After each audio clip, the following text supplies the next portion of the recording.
Hello, എല്ലാവർക്കും നമസ്കാരം. നമ്മൾ ഇന്ന് കാണാൻ പോകുന്നത് ലോകത്തിലെ തന്നെ ഏറ്റവും വലിയ ചുണ്ണാമ്പ് കല്ലുകൾ കൊണ്ട് നിർമ്മിച്ച ടവറായ കുത്തബ് മിനാറിനെയാണ്. സ്വാഭാവികമായും ക്യൂ നിൽക്കാനുള്ള മടി കാരണം ഓൺലൈനിൽ 30 രൂപന്റെ ടിക്കറ്റ് എടുത്ത് ആദ്യം കയറിയത് ഈ കുത്തബ് മിനാർ കോംപ്ലക്സിലേക്കാണ്. ഇവിടുത്തെ കാഴ്ചകൾ എന്നെ ഒരല്പസമയം അമ്പരപ്പിച്ചു. എന്താന്ന് വെച്ചാൽ ഈ തൂണിലേക്ക് ശ്രദ്ധിച്ചു നോക്കിയാൽ നിങ്ങൾക്കും കാണാൻ പറ്റും കൃഷ്ണനും വിഷ്ണുവും ഗണപതിയുമെല്ലാം. പിന്നീട് ഞാൻ ഇതിന്റെ ചരിത്രത്തിലേക്കൊന്ന് പോയി. എനിക്ക് മനസ്സിലായ ചരിത്രം ഞാൻ നിങ്ങൾക്ക് പറഞ്ഞുതരാം. 27 പരം ഹിന്ദു അമ്പലങ്ങളും ജൈന അമ്പലങ്ങളും പൊളിച്ചിട്ടാണ് ഈ തൂണുകൾ ഇവിടെ സ്ഥാപിച്ചിരിക്കുന്നത്. 1192 കുത്തബുദ്ദീൻ ഐബക് ആണ് ഇതിന്റെ ഫൗണ്ടേഷൻ ഇടുന്നത്. അന്നത്തെ ലാസ്റ്റിലെ ഹിന്ദു രാജാവിനെയും തോൽപ്പിച്ചതിന്റെ വിജയാഘോഷത്തിന്റെ ഭാഗമായി ഒരു പള്ളി പണിയാൻ തീരുമാനിക്കുന്നു. ആ പള്ളി പണിയാൻ എടുത്തത് 27 പരം അമ്പലങ്ങൾ പൊളിച്ചതിന്റെ അവശിഷ്ടങ്ങളായ തൂണുകളെയാണ്. പള്ളിയോട് ചേർന്ന് ഒരു വിക്ടറി ടവർ കൂടി പണിയാൻ തീരുമാനിച്ചു. അതാണ് കുത്തബ് മിനാർ. ലോകത്തിലെ ഏറ്റവും വലിയ ചുണ്ണാമ്പ് കല്ലുകൾ കൊണ്ട് നിർമ്മിച്ച ടവർ. കുത്തബ് മിനാറിനെ 1993 മുതൽ യുനെസ്കോ വേൾഡ് ഹെറിറ്റേജ് സൈറ്റായി പ്രഖ്യാപിച്ചിട്ടുണ്ട്. ഡൽഹിയിലെ മെഹ്രൗലിയിൽ സ്ഥിതി ചെയ്യുന്ന കുത്തബ് മിനാറിന് ഏകദേശം 72.5 മീറ്റർ ഹൈറ്റ് ഉണ്ട്. അടിത്തറയ്ക്ക് 14.3 മീറ്റർ വ്യാസവും ഏറ്റവും മുകളിലെ ഭാഗത്തിന് 2.7 മീറ്റർ വ്യാസവുമാണ് കുത്തബ് മിനാറിനുള്ളത്. ഇതേ കുത്തബ് മിനാർ കോംപ്ലക്സിൽ തന്നെയാണ് ഇന്ത്യയിൽ ആദ്യമായി പണിതീർത്ത മുസ്ലിം പള്ളിയുള്ളത്. ഞാൻ മുന്നേ പറഞ്ഞ പോലെ 27 പരം അമ്പലങ്ങൾ പൊളിച്ചുണ്ടാക്കിയ ഒരു മുസ്ലിം പള്ളി. അതിനു മുന്നേ നമ്മൾ എന്തായാലും കണ്ടിരിക്കേണ്ട വേറൊരു കാഴ്ചയുണ്ട്.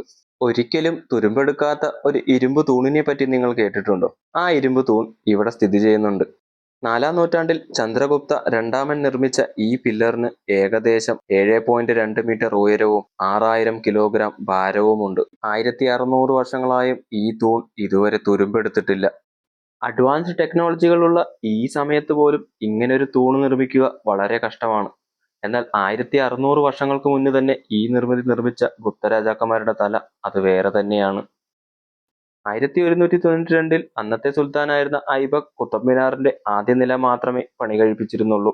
പിന്നെ പിൻഗാമിയായി വന്ന ഇൽതുമിഷ് സുൽത്താനാണ് 3 നിലകൾ കൂടെ പണിതത്. ഇവിടെയും ചുവന്ന മൺകല്ലുകളാണ് കുത്തബ് മിനാർ നിർമ്മിക്കാൻ ഉപയോഗിച്ചിരിക്കുന്നത്. പിന്നീട് 1369 ഇടിമിന്നലിൽ കുത്തബ് മിനാറിന്റെ മുകൾ ഭാഗം നശിക്കുകയും അന്നത്തെ രാജാവായിരുന്ന ഫിറോസ് ഷാ തുഗ്ലക് മാർബിൾ കൊണ്ട് 3 നിലകൾ കൂടെ പണിത് ഇന്നത്തെ രൂപം നൽകി. ഈ ചുവന്ന മൺകല്ലുകളിൽ അലങ്കാരത്തിനായി ഖുർആൻ വാക്യങ്ങളും പുഷ്പങ്ങളും ഇതിൽ കൊത്തിവെച്ചിരിക്കുന്നത് കാണാം. 800 വർഷമായി പല സാമ്രാജ്യങ്ങളുടെ വളർച്ചയും വീഴ്ചയും കാണുന്ന ഈ നിർമ്മിതി ഇന്ന് ദില്ലിയുടെ അഭിമാനമായി നിലകൊള്ളുന്നു. ഇപ്പോഴും ചർച്ചാ വിഷയമായ ഒരു കാര്യം ഈ കുത്തബ് മിനാറിന്റെ പേരിലുണ്ട്. മിനാറിന്റെ പേര് കുത്തബുദ്ദീൻ ഐബക്കിന്റെ പേരിലാണോ അതോ സൂഫി സന്യാസി കുത്തബുദ്ദീൻ ബക്തിയാർ കാക്കിയുടെ പേരിലാണോ എന്നുള്ളത് ഇന്നും ചരിത്രകാരന്മാർ ചർച്ച ചെയ്യുന്ന ഒരു വിഷയമാണ്.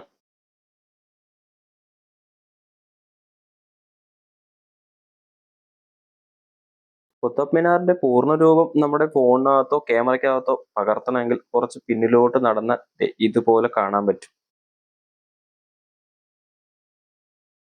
കുത്തബ് മിനാർ കോംപ്ലക്സിൽ ഇതുപോലെ പൊളിഞ്ഞ കുറെ ബിൽഡിങ്ങുകൾ കാണാം. ചുണ്ണാമ്പ് കല്ലുകൾ കൊണ്ടും മണ്ണ് കൊണ്ടും തീർത്ത കുറെ അധികം ബിൽഡിങ്ങുകൾ. ഞാനിവിടെ വന്നത് ഒരു ഞായറാഴ്ചയിലാണ്, അതുകൊണ്ട് തന്നെ നല്ല തിരക്കുണ്ട്. നിങ്ങൾ ഡൽഹി വരുവാണെങ്കിൽ ഈ തെറ്റ് ചെയ്യരുത്.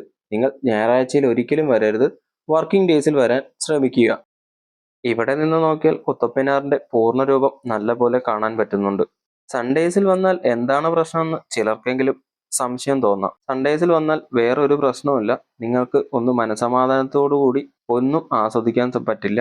ഇതുപോലെ നല്ല തിരക്ക് കാണും. ഇതാണ് അലൈ ദർവാസ.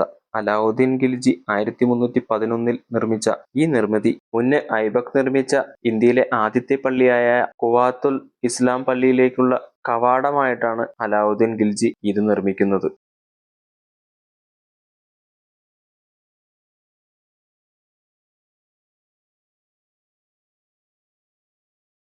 ഇതാണ് ഖുവാത്തുൽ ഇസ്ലാം പള്ളി, ഇന്ത്യയിലെ ആദ്യത്തെ മുസ്ലിം പള്ളി.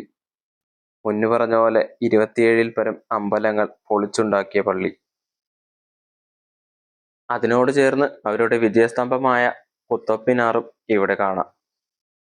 ഇതുവരെയും വീഡിയോ ഇഷ്ടമായാൽ വീഡിയോ ഒന്ന് ലൈക്ക് ചെയ്യുക, ഷെയർ ചെയ്യുക, കമൻറ്റ് ചെയ്യുക.